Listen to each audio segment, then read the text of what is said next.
Hello and welcome back to AJS101, Introduction to Criminal Justice. I'm Dr. John Kavanagh and we are on Lesson 10, Part 2. All right, let's talk about the intermediate sanctions.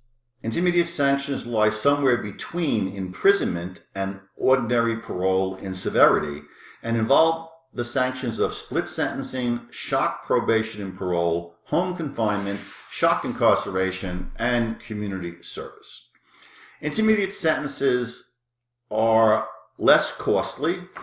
They keep the offender in the community so he or she keeps his or her job and family, and they're more flexible to suit everybody's needs better. So let's talk about split sentencing.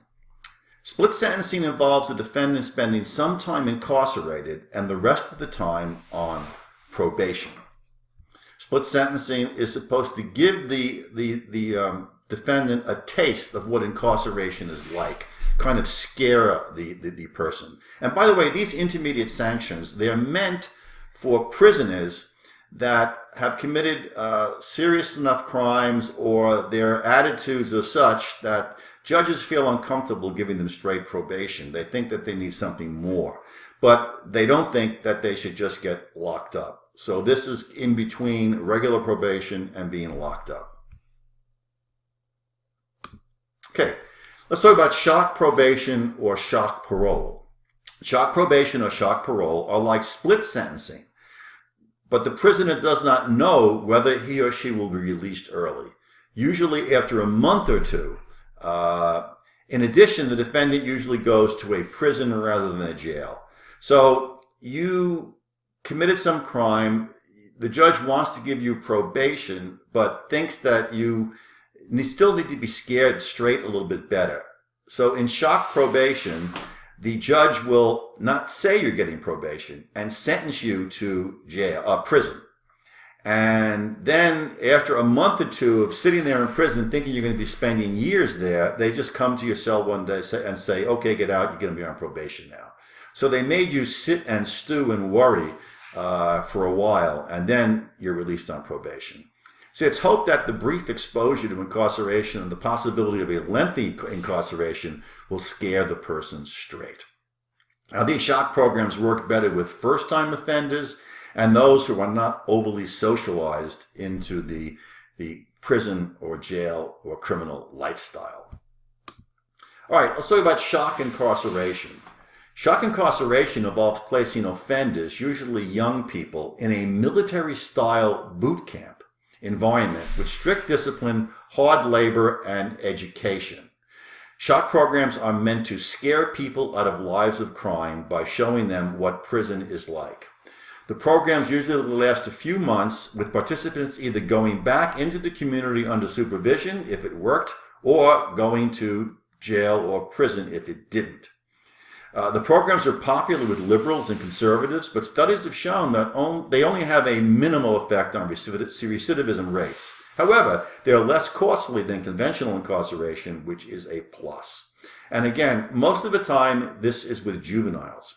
They set up a military boot camp environment with dormitories. The corrections officers behave like drill instructors. There's a lot of vigorous physical training and yelling and screaming, and there's a lot of school and rehabilitation programs.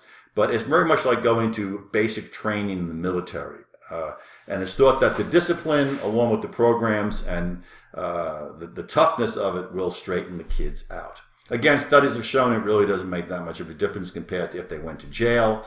But it's less costly, and why not do it if it's, helps a little bit. All right. You can also have mixed sentences. Mixed sentences have the defendant spending some time in jail and other time on probationary release. In these cases, usually the weekends are spent in jail and the defendant is free to stay at home and work during the weekdays.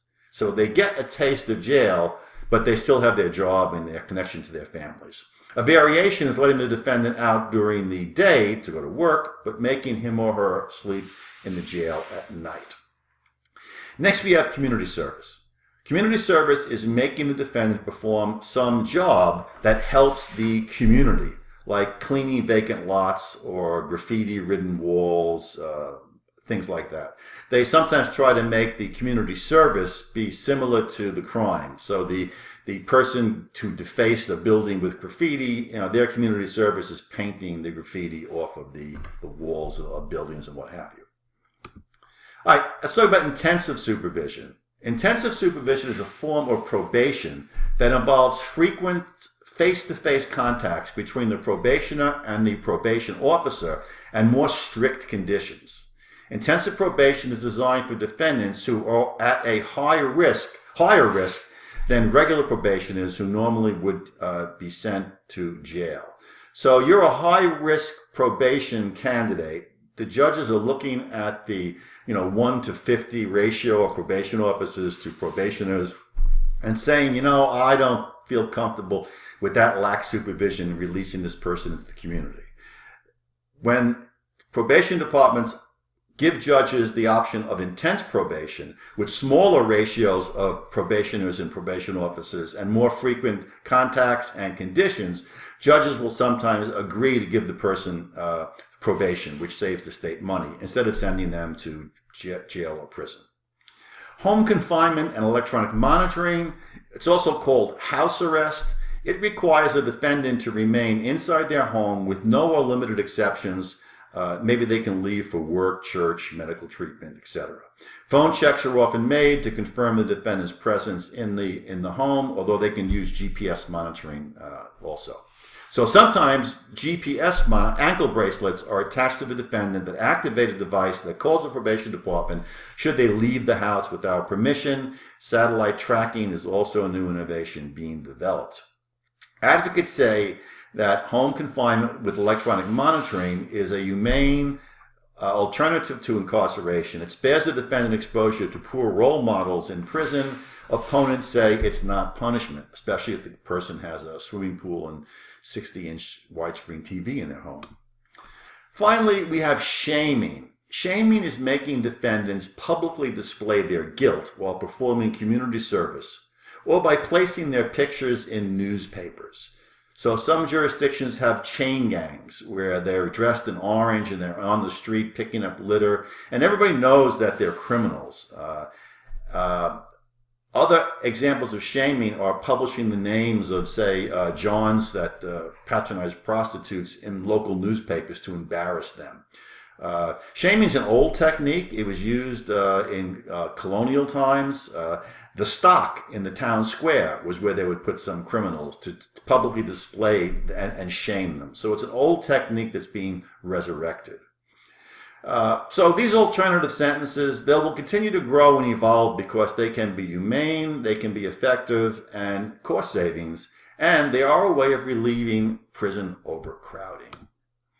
What is the future of probation and parole? Well, probation is here to stay because it is humane, it's cost effective, and it works. Parole, on the other hand, has been abolished in many areas because it releases more serious offenders into the community, which upsets people, and because it relies on indeterminate sentencing, which upsets inmates. So probation is here, parole, not so much, probably on the way out. Although, as you saw in Arizona, when you get rid of parole, sometimes